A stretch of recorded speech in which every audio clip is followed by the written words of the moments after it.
ठीक है, ग्लिपिज़ाइड पर ये रही हमारी रैपिड क्लिनिकल ब्रीफिंग। चलिए शुरू करते हैं। तो ग्लिपिज़ाइड है क्या? ये सल्फोनील यूरिया क्लास की एक एंटी डायबिटिक दवा है। इसका सीधा साधा काम है टाइप 2 डायबिटीज मेलिटस का इलाज करना।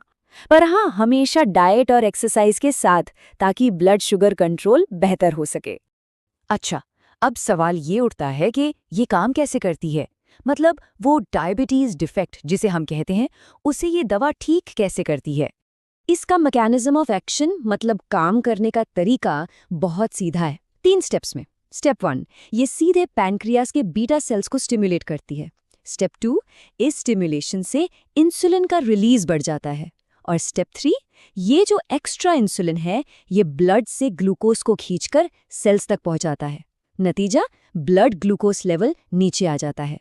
अब यहाँ एक बहुत ही इंटरेस्टिंग पॉइंट है, ग्लिपिज़ाइड और मेटफॉर्मिन की सीधी तुलना। ये समझना बहुत ज़रूरी है, क्योंकि इससे पता चलता है कि हम एक ही प्रॉब्लम को, यानी हाई ब्लड शुगर को, 2 अलग-अलग एंगल से कैसे टैकल कर सकते हैं। देखिए, ग्लिपिज़ाइड पैंक्रियाज से इंसुलिन का सिक्रीशन बढ़ाता है, जबकि मेटफॉर्मिन क्या करता है, वो जो इंसुलिन शरीर में पहले से है, उसकी इफेक्टिवनेस को इम्प्रूव करता है। मतलब 2 अलग-अलग रास्ते पर मंजिल एक ही। चलिए, अब बात करते हैं डोजिंग और एडमिनिस्ट्रेशन की। यहाँ पर प्रिसिजन यानी सटीकता ही सब कुछ है।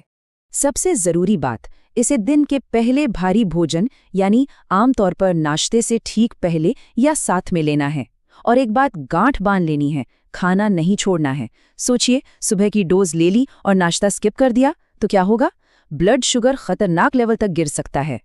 और ये बात सिर्फ कहने की नहीं है, इसके पीछे क्लिनिकल एविडेंस भी है।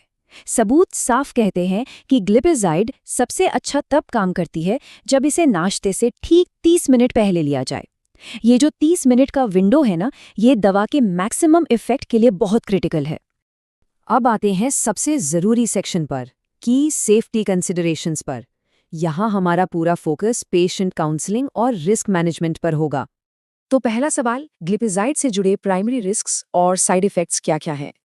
देखिए, कॉमन साइड इफ़ेक्ट्स तो हैं, जैसे चक्कर आना, जी मिचलाना, थोड़ा वजन बढ़ना, सिर दर्द, दस्त या कंपकपी। लेकिन इन सब में से जिस पर हमें सबसे ज़्यादा ध्यान देना है, वो है हाइपोग्लाइसीमिया, यानी लो ब्लड ग्लूकोज। क्यों? क्योंकि ये सबसे कॉमन और सबसे सीरियस साइड इफ़ेक्ट हो सकता है।